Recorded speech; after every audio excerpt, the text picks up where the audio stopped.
Lucinta Luna joget kayang di depan umum setelah menjalani operasi dan hilangkan jakun. Melihat aksinya tersebut, pengikutnya di Instagram pun merasa ngeri melihatnya.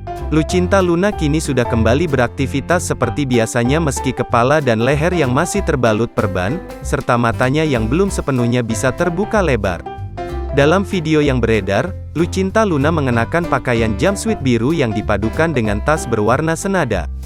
Lucinta Luna pun memulai tarian hebohnya di depan umum. Padahal saat itu, ia masih berada di Korea Selatan dan wajahnya masih dalam kondisi membengkak. Namun rupanya hal tersebut bukanlah halangan baginya. Bahkan Lucinta Luna sudah bisa joget kayang.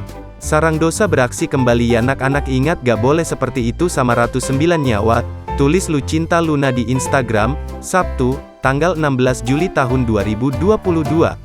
Aksi Lucinta Luna tersebut pun langsung jadi perbincangan hangat netizen.